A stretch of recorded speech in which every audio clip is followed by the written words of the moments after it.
Gente, saludo para todos. Me alegro que podamos reencontrarnos en esta sesión. Ya estamos en la sesión número 8 y seguimos estudiando básicamente el asunto del pensamiento crítico, pero ahora queremos dedicarnos mayormente, enfatizar el cómo. ¿Cómo es que un cristiano desarrolla digamos, su destreza, su habilidad de poder pensar críticamente, ¿verdad? Entonces, de eso estamos hablando. Me gustaría el día de hoy comenzar con una pequeña exégesis de la Escritura que nos va a desglosar algunos aspectos importantes que debemos tomar en cuenta. Así que, basada en eso, voy a terminar por enlistar esas cosas que van a salir inductivamente de ese estudio de la palabra. La propia Escritura nos va a dar pautas de cómo es que nosotros necesitamos pensar y sobre todo cómo llevar a cabo ese proceso de poder conformar nuestras mentes de forma correcta, de poder desarrollar la habilidad de pensar correctamente. Porque esto es algo intencionado, no va a pasar mágicamente. Por eso es que necesitamos entenderlo y necesitamos establecer cuáles son algunas de esas directrices, de esas pautas que puedan entonces llevarnos en ese proceso ¿verdad? Con el objetivo siempre de llegar donde necesitamos. Me llama mucho la atención cuando leo la primera carta de Pedro en el capítulo 1, que Pedro menciona varias cosas que son muy interesantes, ¿no? Por ejemplo, él dice que debemos pensar con inteligencia. En el capítulo 13, por ejemplo, comienza diciendo eso. Pedro dice también otra cosa muy interesante, dice, bueno, antes, cuando Dios nos sacó de nuestra absurda manera de vivir, dice absurda, y luego dice, ¿verdad? Estábamos en la ignorancia. Muy interesante porque usa la palabra inteligencia, la palabra absurda y la palabra ignorancia. Y si ustedes lo ven en el contexto del capítulo 1 de su carta, es muy interesante porque lo que está haciendo es contrastar lo que éramos antes y lo que somos ahora. Es lo que nosotros llamamos el antes y el después en la vida cristiana. Es decir, el antes y el después de haber llegado a Cristo, de haber nacido de nuevo, y él literalmente usa la expresión nacer de nuevo. Así que lo que Pedro nos está diciendo en ese capítulo 1 es que cuando todavía no conocíamos a Dios, teníamos una vida absurda, incongruente, una vida que no tenía lógica ninguna, que no se correspondía, no se ajustaba a la realidad y sobre todo no se ajustaba al designio divino. Es decir, no estaba guiada sobrenaturalmente, ¿verdad? Por lo tanto, estábamos en ignorancia, esa es la palabra que usa, ignorancia. Ignorar es un acto, ¿verdad? Es un acto en el que la persona, ¿verdad? Desconoce, le es oculta la información que necesita para poder organizarse bien. Por eso el texto en el Antiguo Testamento dice, mi pueblo perece por causa de, ¿verdad? Precisamente eso, ¿no? De sabiduría, de conocimiento. Entonces la ignorancia es ese estado en el cual una persona no tiene acceso al conocimiento y por lo tanto está actuando con los ojos vendados. Está actuando sin poder ver, sin poder tener una representación nítida de lo que es la realidad y sin poder hacer juicios de valor, porque la persona, por último, es ignorante. En Santiago, la Escritura nos habla de la sabiduría humana, de la sabiduría satánica, ¿verdad? Y nos habla de la sabiduría divina, lo cual quiere decir que hay, ¿verdad? Hay estadios, hay distintas cosas a las que llamamos sabiduría, conocimiento, ¿verdad? Pero el estado de ignorancia es un estado cuando ni siquiera tenemos el conocimiento humano, es decir, cuando estamos incluso desposeídos, despojados de ese tipo, de esa forma de conocimiento. Entonces, obviamente, en ningún lugar de la Escritura, en ninguna parte de la Escritura, se habla de la ignorancia como virtud. La ignorancia no es virtud. Mucha gente piensa que la ingenuidad es una virtud, pero no es cierto. No hay ningún texto bíblico que de alguna manera esté apoyando esa posición. Mucha gente dice, no, pero la Biblia dice que tenemos que ser como niños, ¿verdad? Para poder entrar en el reino de los cielos. Entonces, mucha gente saca por ahí la conclusión que ser niño es ser ignorante, es ser ingenuo. Espérate, eso no es exactamente eso, no es eso, ¿verdad? La comparación, la analogía que se hace con un niño tiene que ver con la actitud, ¿verdad? De ser gente que tengamos el deseo de aprender, que tengamos humildad, es decir, que no nos creamos que ya la sabemos todas, es decir, que tenemos que tener esa característica de los niños que son esponjas, que quieren, ¿verdad? Recibir información, que tienen muchas preguntas y que las quieren solucionar, que quieren, ¿verdad? Estar... eso es a eso a lo que se refiere, no a que nos mantengamos en ese estado. De hecho, cuando Pablo en la primera carta a los Corintios, en el capítulo 3, se refiere a los cristianos, le dice, ustedes son niños espirituales, y luego los contrasta, ¿verdad?, con el hecho de que no son maduros y no los puede tratar como si lo fueran, porque no lo son. Y la comparación que usa es precisamente niños, ¿verdad? Entonces, por lo tanto, no hay ningún texto bíblico que nosotros podamos usar para reforzar esa idea o para apoyar esa idea de que la ignorancia o que la ingenuidad, ¿verdad? Son virtudes. En la fe cristiana no lo son, no lo son, ¿verdad? Dios quiere que nosotros, nuestro espíritu, alma y cuerpo, todo nuestro ser, esté bien formado, bien formado. Todo nuestro ser tiene que estar completamente formado. Entonces, por lo tanto, es importante que como gente de fe, nosotros entendamos que también en lo tocante a la forma en que pensamos, debemos desarrollarnos, debemos crecer, debemos estar bien fundamentados.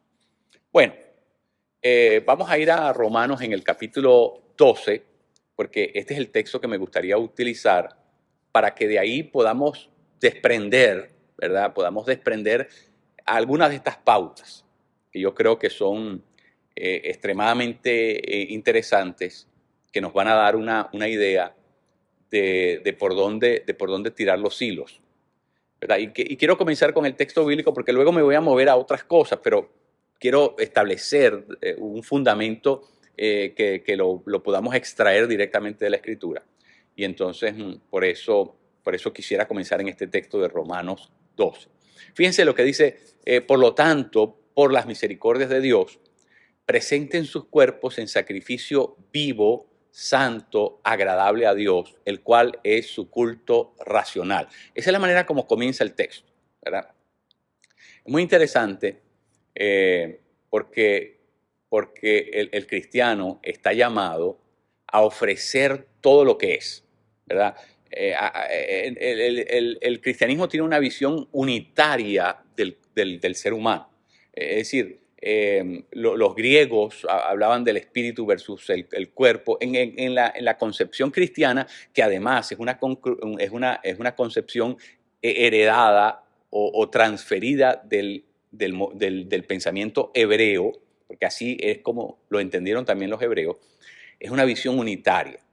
No puede estar una persona bien formada si todo su ser no está bien formado. No hay la posibilidad de que uno esté por encima del otro. ¿Por qué? Porque, de nuevo, la concepción que se tiene del ser humano es total, es totalitaria, no es fragmentada. Y por lo tanto, el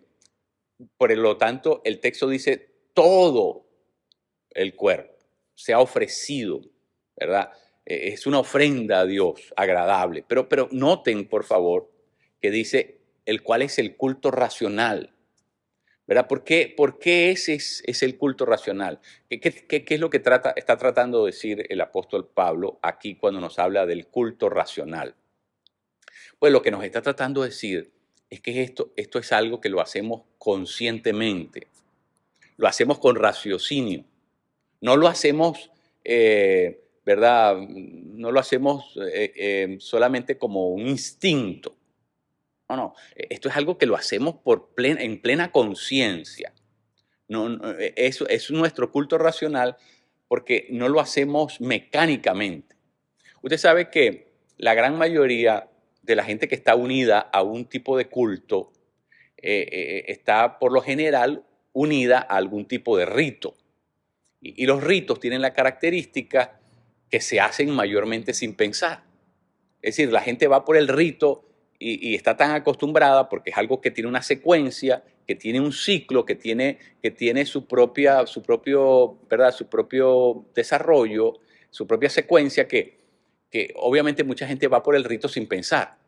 Pero qué interesante que lo que nosotros tenemos que ofrecerle a Dios, el rito de ofrecerle a Dios, no puede ser un rito inconsciente. No puede ser algo que hacemos mecánicamente, no puede ser algo que hacemos sin pensar, no es algo que hacemos a lo cual estamos rutinizados, ¿verdad? Se convirtió en una rutina.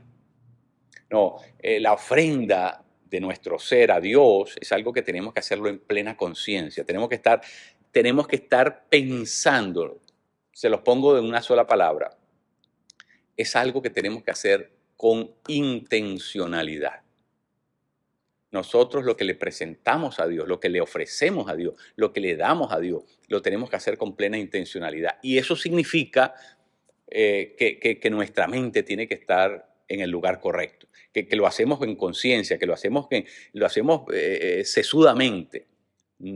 ¿Verdad? Uno puede hacer muchas cosas sin pensar.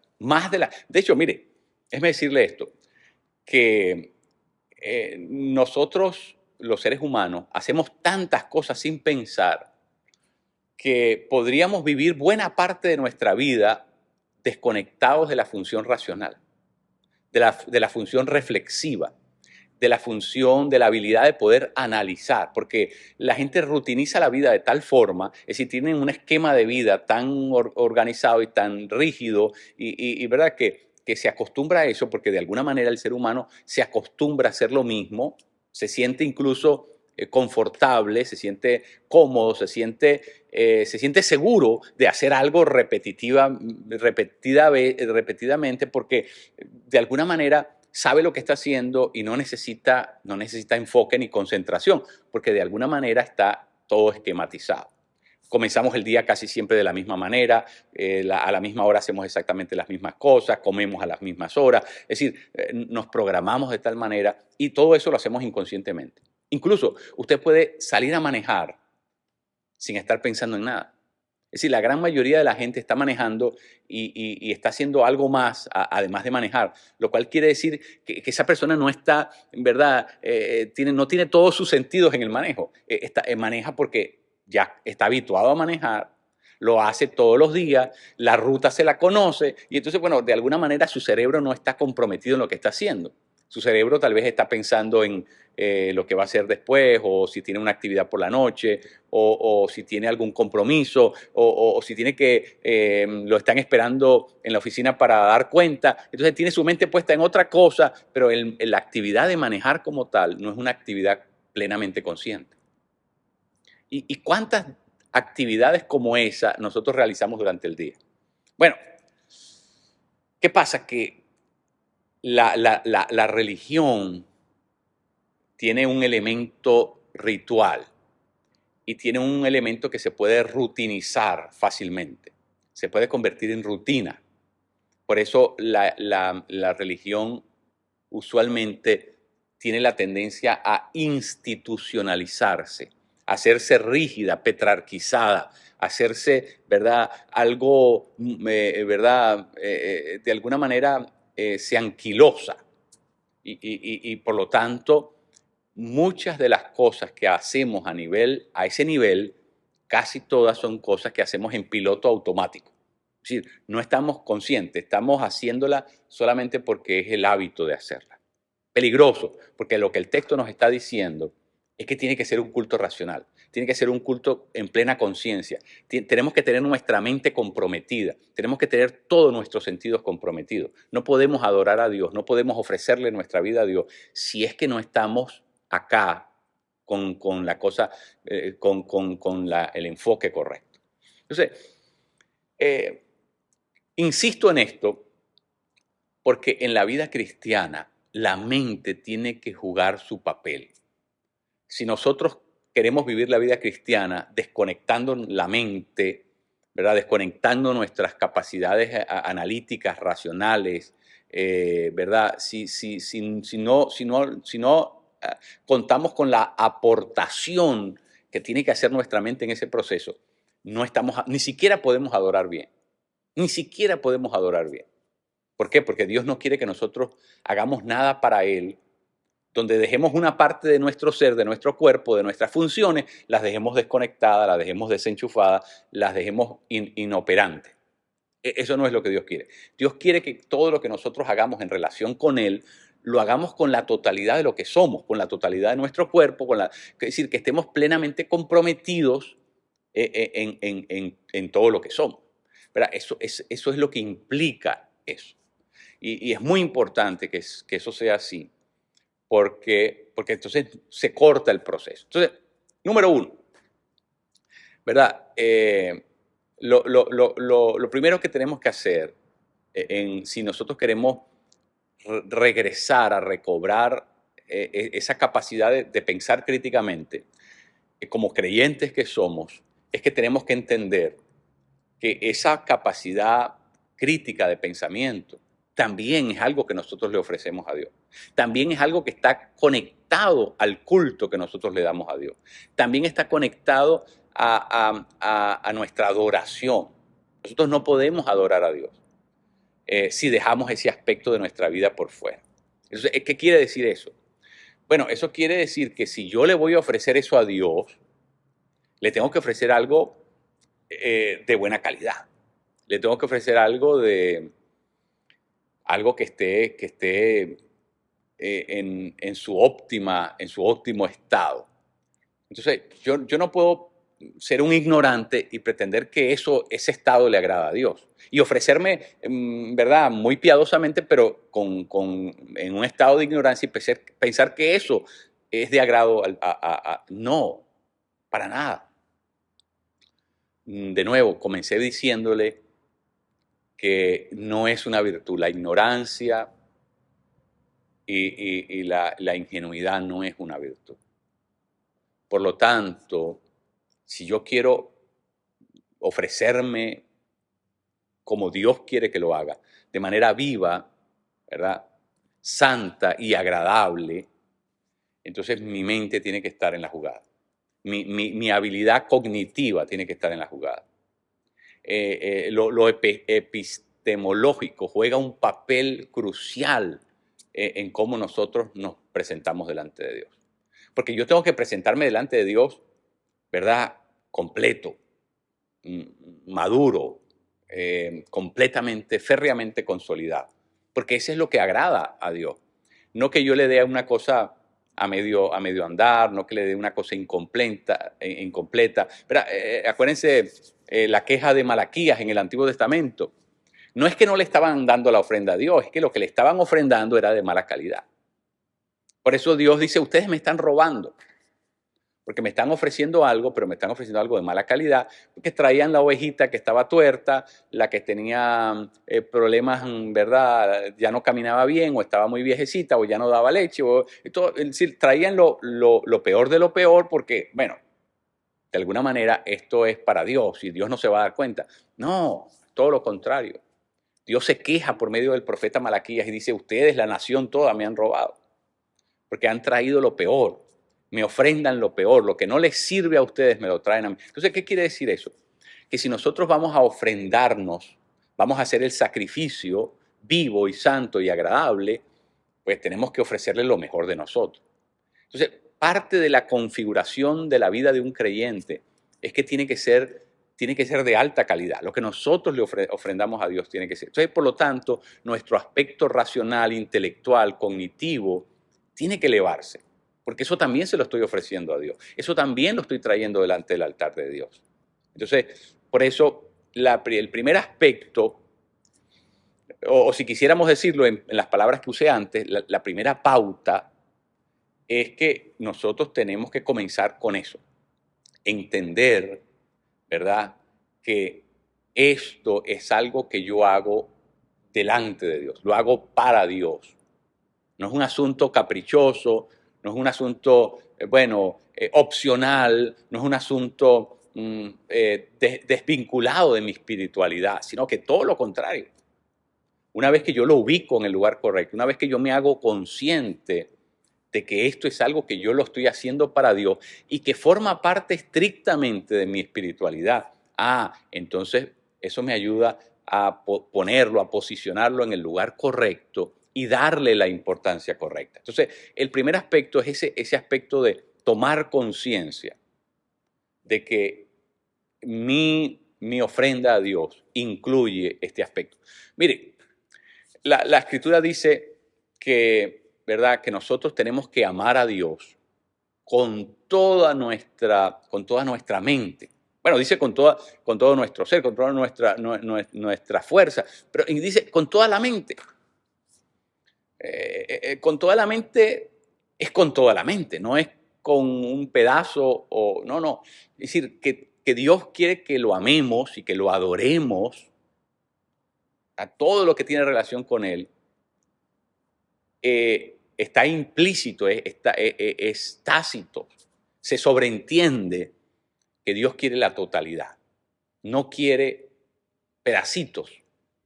Dios quiere todo nuestro ser, comprometido, ofrecido delante de Él. Entonces, bueno, esa es la primera pauta a la que me quería referir en esta ocasión. La segunda, fíjense cómo sigue el texto en el verso número 2. El texto va así: no se conformen a este siglo, ¿verdad? O a este mundo, ¿verdad? Es otra expresión, ¿verdad? En otras versiones así lo dice. Sino antes, pues, sean transformados mediante la renovación de vuestro entendimiento. ¿Verdad? Analicemos esa segunda parte. No se conformen a este siglo. ¿Qué es lo que está tratando de decir? La palabra allí, conformarse, es esquematei, ¿verdad? Lo que quiere decir es tomar la forma, es esquematizarnos, ¿verdad? Esquematizarnos, ¿verdad? Es que tomamos el esquema, es decir, tomamos la forma en que el mundo piensa. Y el mundo aquí no es solamente no es solamente el mundo de las tinieblas, sino el mundo humano que está bajo la influencia de las tinieblas. Porque el mundo, es decir, la sociedad humana en la que nosotros vivimos, de la que nosotros formamos parte, no es aséptica. Tenemos que comprender eso, ¿verdad? Todo grupo humano está bajo la influencia, ¿verdad?, de las tinieblas, y por lo tanto, si nosotros nos esquematizamos, es decir, tomamos el esquema de la sociedad allá afuera que está bajo la influencia, entonces nuestra forma de pensar obviamente nos va a dirigir en las direcciones equivocadas. ¿Por qué?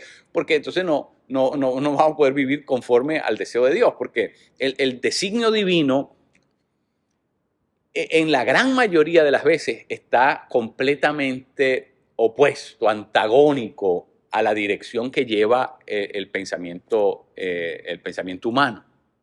Y por lo tanto, nosotros no podemos permitir que nuestros esquemas mentales, que nuestra conducta esté normada por el presente mundo, ¿verdad? Por esta forma de vivir que está bajo la influencia de las tinieblas y que ha adoptado la forma del mal. Entonces, nosotros, por lo tanto, como Iglesia de Cristo, nosotros tenemos que hacernos conscientes de que la única manera en que yo puedo desacelerar e incluso revertir ese proceso de conformación o de esquematización, la única forma que yo puedo hacer eso es cuando nosotros, ¿verdad? Comenzamos por ubicar a esa persona a la cual nosotros le ofrendamos nuestra vida. Pero no solamente le ofrendamos nuestra vida, le ofrendamos la totalidad de nuestro ser. Es decir, la adoración. En la vida cristiana, lo que yo adoro se va a convertir en lo que me convierto. Por eso, delante de a quien yo reconozco como Dios, lo estoy reconociendo al mismo tiempo como autoridad. Porque no puede ser mi Dios sin ser mi autoridad. Por lo tanto, cuando yo sé que le ofrezco mi vida en el altar a ese Dios, y ese Dios lo quiere todo, entonces yo entiendo que como ese sacrificio es santo, es un sacrificio de exclusividad para Él, entonces ya mi vida no se puede conformar. No se puede conformar a esta forma de pensar, a estos esquemas mentales, a la forma como la gente racionaliza las cosas, como la gente toma sus decisiones, como la gente establece escalas de valor. No puedo hacerlo así. Mis conceptos son otros, mis premisas son otras, mis presupuestos son otros. Y por lo tanto, ¿verdad? Cuando yo tengo que pesquisar una información, voy por unos canales diferentes. Uso un método diferente. ¿Por qué? Porque mi forma de concebir la realidad no se ajusta a la manera como esta sociedad, esta realidad presente, hace las cosas. Eso es muy importante. Porque si yo no sé a quién adoro y no reconozco la autoridad que está sobre mi vida y no reconozco, ¿verdad?, que todo mi ser está reservado para Él, entonces me voy a conformar fácilmente. Me voy a conformar fácilmente. Es decir, voy a tomar la forma, ¿verdad? El agua toma la forma del recipiente en el cual usted lo pone, ¿verdad? Inevitablemente, si el vaso es cuadrado, si es redondo, redondo, si es largo, largo. Si el agua va a tomar la forma del recipiente. Bueno, lo que la Escritura nos está diciendo es que no dejemos que el recipiente sea los esquemas de pensamiento del mundo en el que nosotros vivimos, porque entonces vamos a tomar las mismas formas. Vamos a llegar a las mismas conclusiones, vamos a tener los mismos argumentos, vamos a tener los mismos métodos, vamos a tener, por supuesto, los mismos presupuestos. Y no es la idea, no es la idea porque el cristiano está llamado a ser diferente, porque el cristiano se postra ante una autoridad diferente. Nosotros nos postramos, adoramos a una divinidad, a un Dios diferente. Y por lo tanto, todo tiene que ser diferente. Todo tiene que ser completamente diferente. Entonces, no podemos conformarnos, tomar la forma del mundo presente.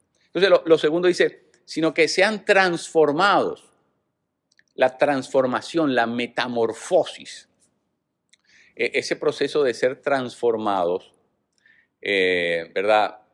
Ese proceso es un proceso del cual, es decir, es la expectativa de Dios para todos los que son creyentes, es lo que trato de decir. Esto quiere decir que Dios quiere que todos seamos transformados. Y la palabra, ¿verdad?, significa pasar de algo a algo diferente. En la vida cristiana, la manera como nosotros sabemos que realmente alguien ha conocido de verdad a Dios, ha nacido de nuevo, porque, ¿verdad?, esas cosas son, como son espirituales, son al mismo tiempo bastante subjetivas. Pero la manera externa, palmaria, objetiva, concreta, en que nosotros podemos saber si una persona de verdad ha conocido a Dios, ha nacido de nuevo, es si esa persona está experimentando un proceso de transformación. Es decir, si su vida pasada comienza a ser revertida y comenzamos a ver su carácter modificado, su temperamento modificado, su conducta modificada, sus esquemas de pensamiento modificados.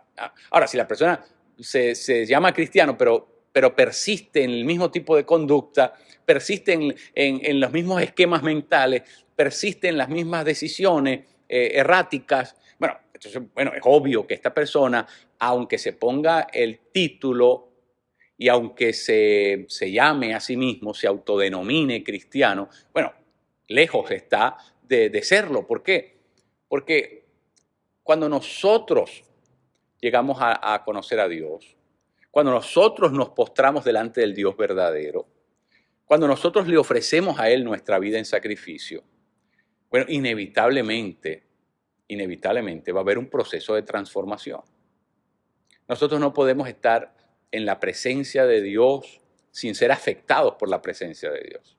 Y entonces por eso toda vida humana va a ser transformada. Es muy interesante, ¿verdad? Porque lo que Pablo conecta, si ustedes se dan cuenta en el texto, Pablo conecta la transformación con la renovación del entendimiento.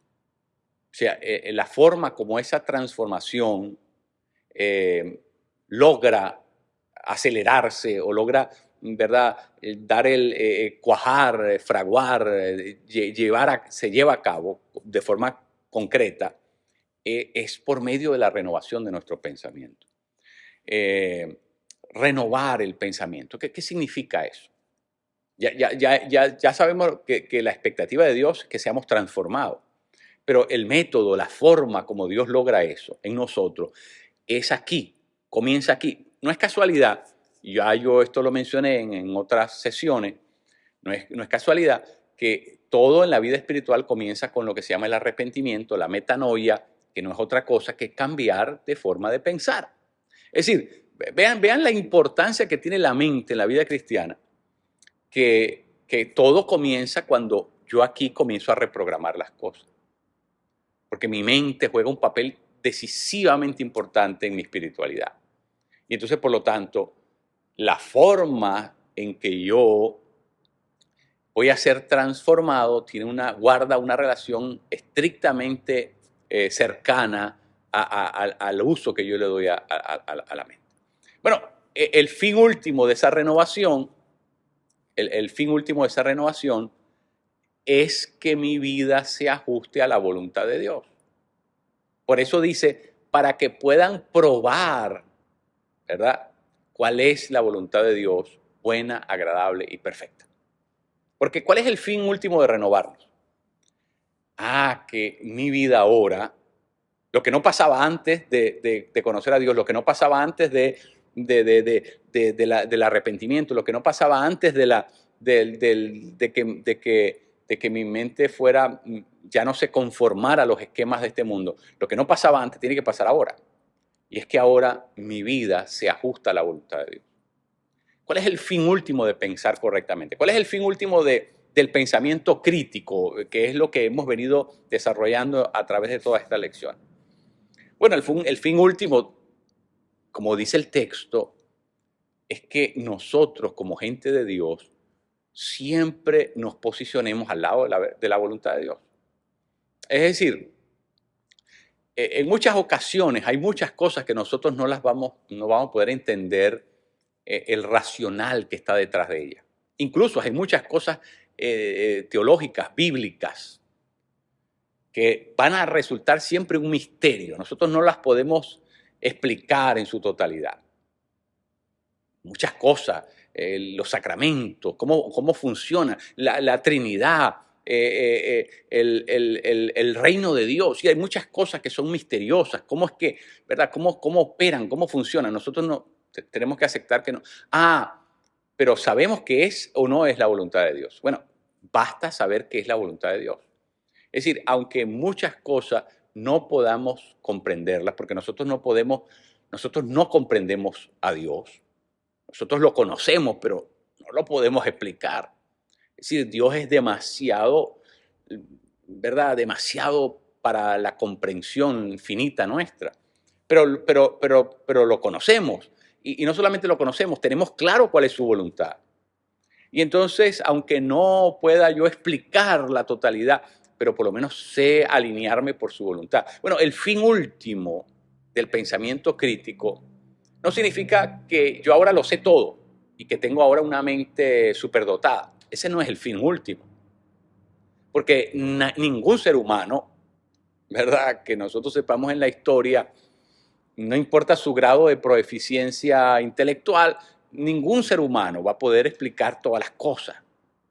Ningún ser humano va a poder explicar a Dios. Ningún ser humano va a poder, no existe, ¿no? Esa posibilidad está negada. Por lo tanto, no estamos hablando de eso. El fin del pensamiento crítico no es ese. El fin del pensamiento crítico es que yo pueda discernir la voluntad de Dios.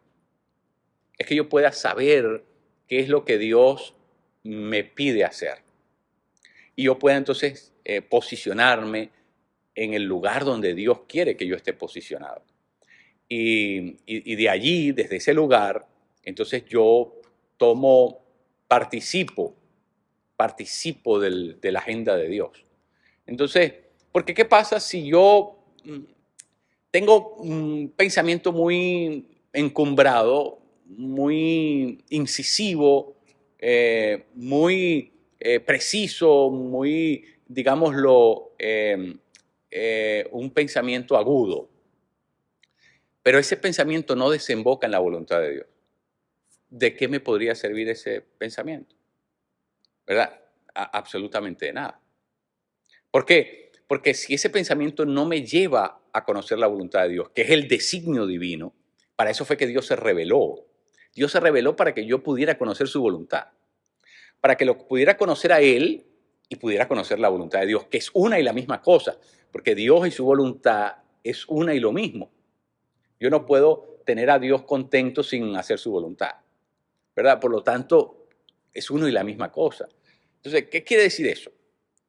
Que el fin de pensar bien es descubrir cuál es la voluntad de Dios. Porque una vez que yo descubro cuál es la voluntad de Dios, sé dónde tengo que, ¿verdad? Dónde tengo que ir. Sé lo que me corresponde obedecer. Sé lo que me corresponde hacer. Y entonces el pensamiento se convierte ahora en acción. Es decir, si el pensamiento solamente se queda como pensamiento, bueno, es un ejercicio bonito, pero poco práctico, de poca utilidad.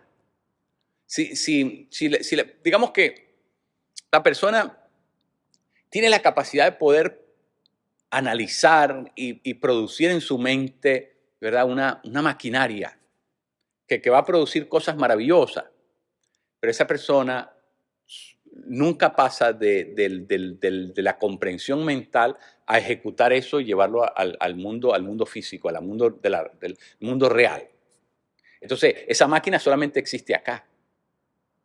Pero nadie se puede beneficiar de esa máquina si está solamente aquí.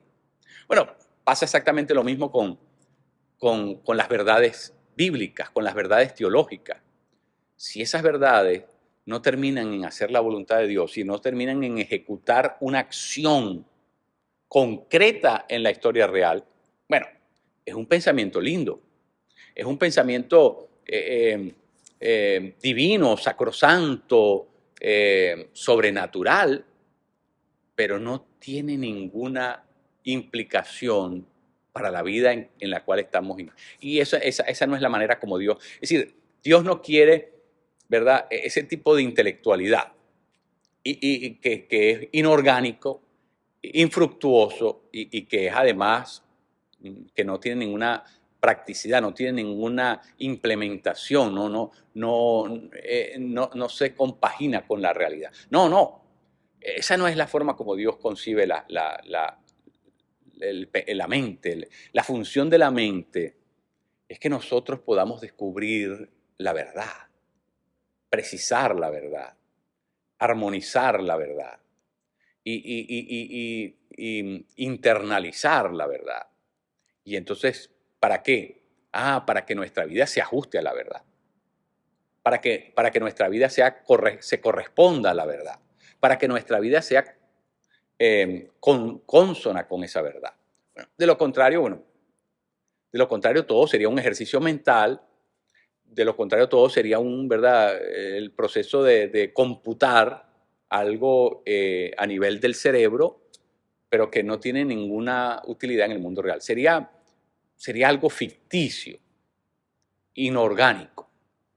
No, esa no es el propósito de que nosotros seamos transformados en nuestro pensamiento, que seamos renovados en nuestro pensamiento.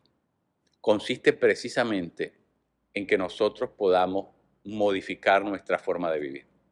Es decir, donde aterriza todo esto, el lugar donde, ¿verdad?, donde finalmente tiene que llegar todo esto. Y a propósito, es así como la única manera para poder calibrarlo, la única manera de poder evaluarlo.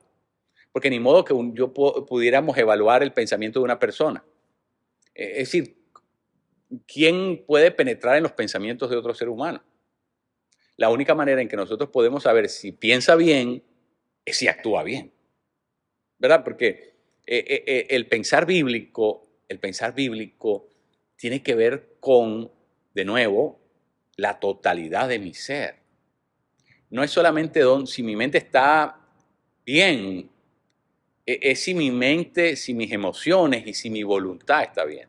Por lo tanto, si yo pienso bien, ¿dónde se va a ver reflejado? Se va a ver reflejado en la manera como yo actúo.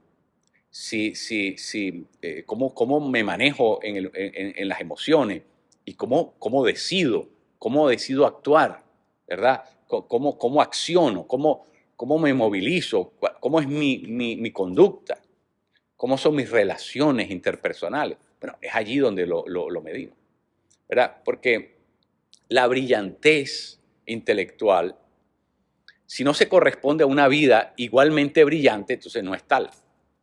No es tal. De eso ya hemos hablado en otras ocasiones. La manera en que sé que alguien es lúcido, ¿verdad? Si esa persona vive sabiamente. Si no, no es lúcido. Si no es un tipo a lo mejor inteligente o un tipo que, ¿verdad? Es un experto en alguna ciencia, en alguna área del conocimiento, pero lejos de ser sabio, porque la sabiduría bíblica se corresponde es precisamente a eso, a la manera como nosotros organizamos nuestra vida, a la manera como nosotros nos relacionamos con otros seres humanos. Entonces, ahí es donde está el asunto. Por eso es que el fin último es probar, pero fíjese que la palabra es probar. No, la palabra ni siquiera es entender la voluntad de Dios. No es, no es un asunto de compararla y saber, bueno, esta es. No, es mucho más que eso. No, lo que quiero decir es que el fin último de ser renovados en nuestro entendimiento no es identificar la voluntad de Dios, es probarla. Es decir, es una relación de participación con la voluntad de Dios, es empírica, es que yo me envuelvo, la pruebo, ¿verdad? Uno no sabe si uno tiene dos frascos con un polvo blanco adentro, uno no sabe cuál es la sal y cuál es el azúcar. Son dos frascos iguales, idénticos, de las mismas. ¿Cuál es la sal y cuál es el azúcar? La única forma de saberlo es probarlo. Porque no huelen, tienen el mismo color, tienen las mismas proporciones, las mismas sustancias, las mismas formas. ¿Cuál es cuál?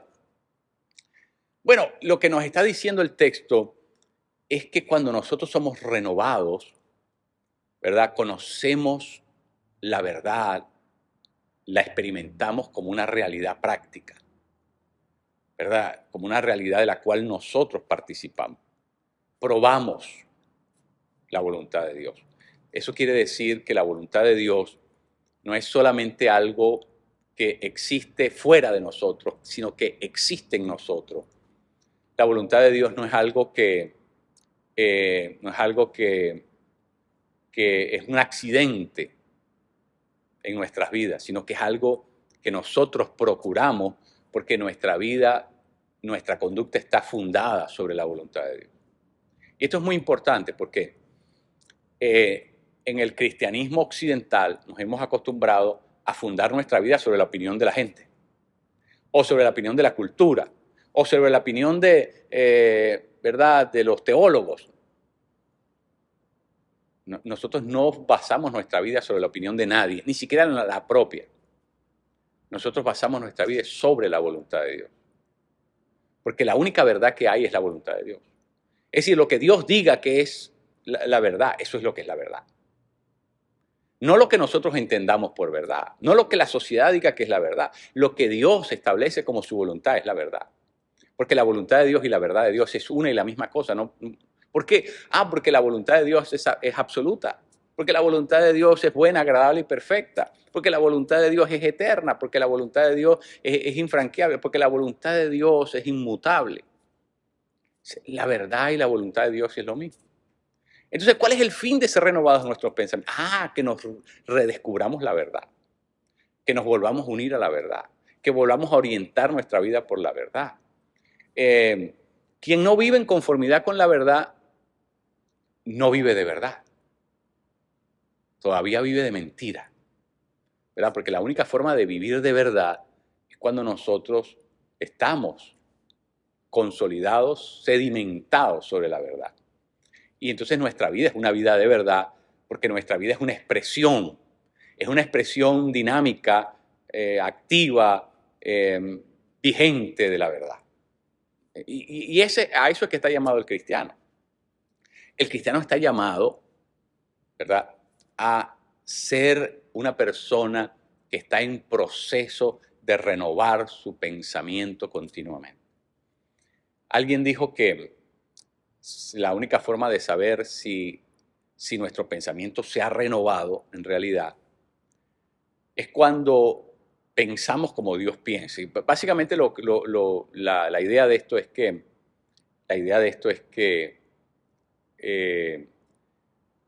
lo que es natural para Dios, ¿verdad?, sea también para nosotros, ¿verdad?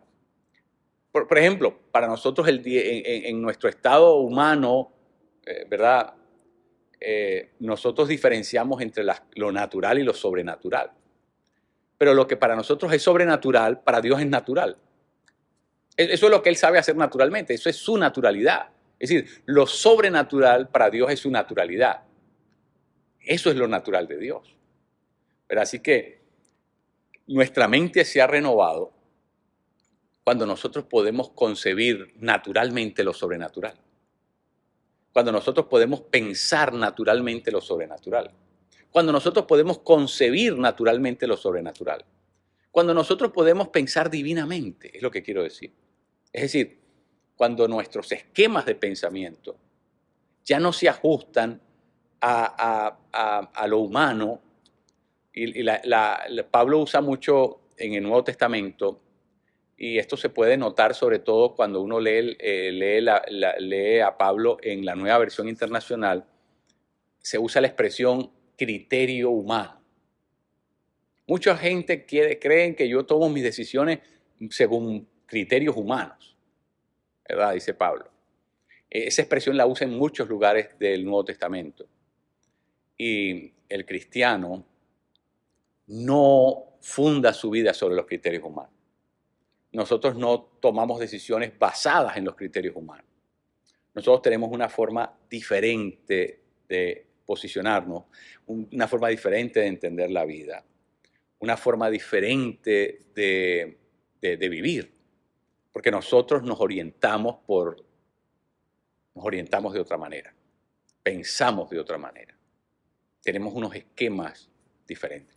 Es muy interesante que muchos de los pensadores cristianos, incluyendo a Justino Mártir, que fue un apologista muy connotado, pero muchos a lo largo de la historia han de alguna manera reseñado la vida de Sócrates, ¿verdad? Y muchos les parece ver en la vida de Sócrates un individuo que en teoría y en práctica se fue acercando al Dios de la Biblia por las declaraciones de Sócrates, por su oposición a los dioses de la Atenas antigua, por el uso, ¿verdad?, de una vida tan sabia. Pero es interesante, a Sócrates lo acusan de pervertir a los jóvenes atenienses, porque de alguna manera le enseñaba que no adoraran, ¿verdad?, a los dioses paganos y que por lo tanto, ¿verdad?, eh, reorientaran su forma de pensar. Y Sócrates usaba un método que se llama la mayéutica, que es el método de las preguntas. Porque Sócrates partía de la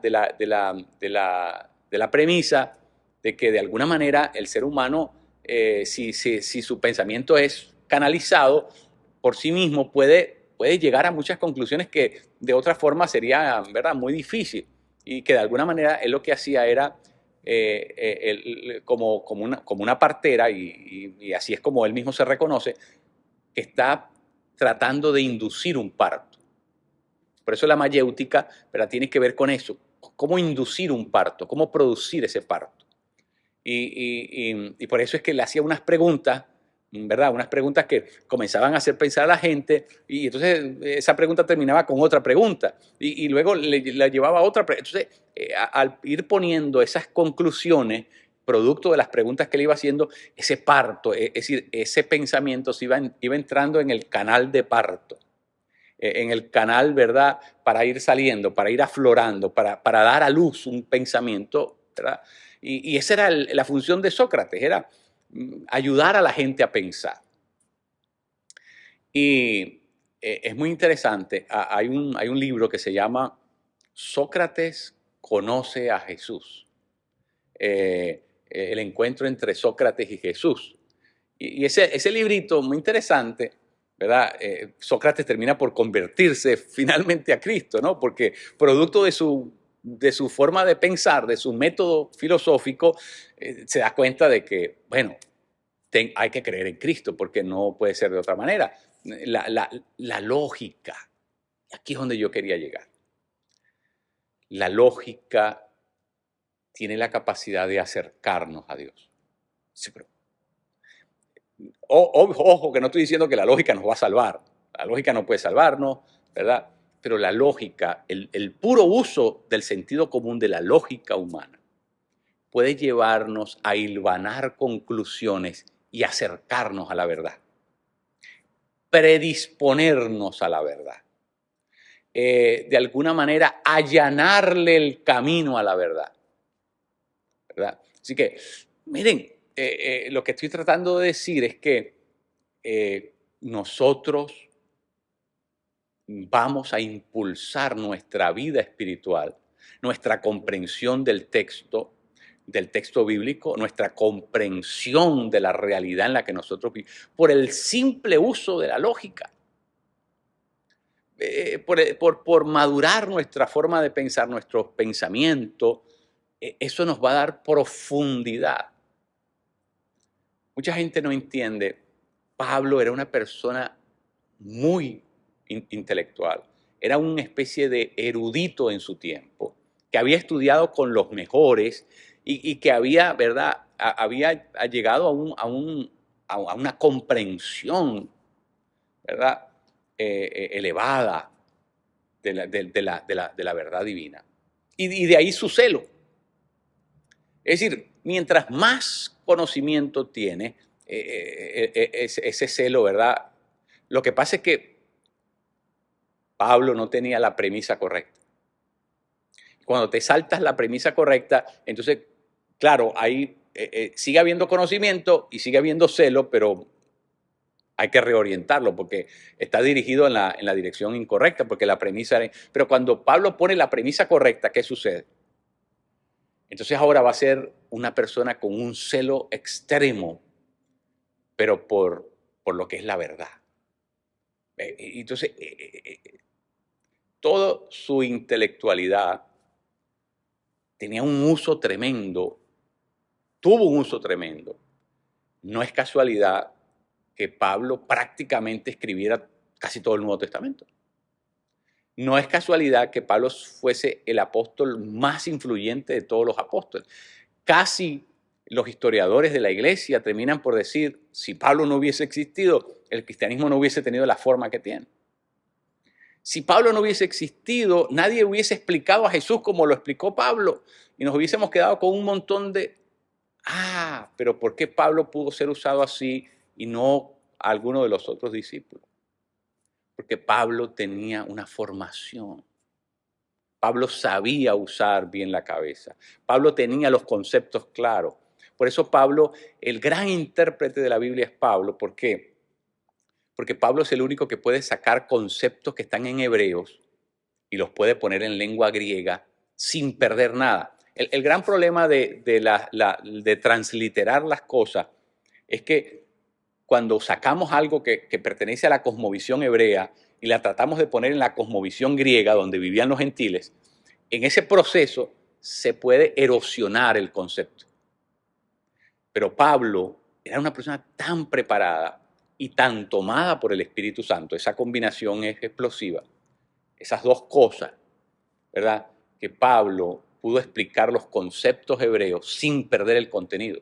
Y los pudo poner en lengua griega sin perder en ese proceso el contenido. Un ejemplo de eso es, por ejemplo, la palabra expiación. La palabra expiación para los griegos no significaba absolutamente nada, porque los griegos no tenían el sistema de ese sistema que tenían los hebreos que venía desde el Antiguo Testamento, todo lo que eso implicaba, la sangre de los machos cabríos, todo eso. Para los griegos eso era una idea completamente rara.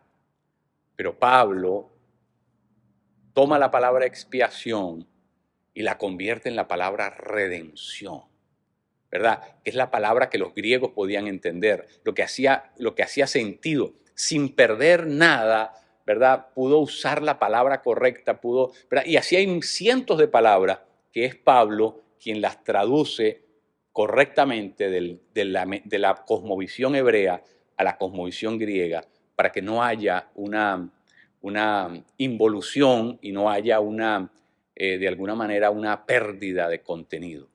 Muy interesante. A la genialidad de Pablo le debemos precisamente eso. Así que tenemos que prepararnos, tenemos que ser acuciosos, tenemos que usar nuestra mente correctamente, tenemos que formarnos debidamente, porque en la medida que lo hagamos, ¿verdad?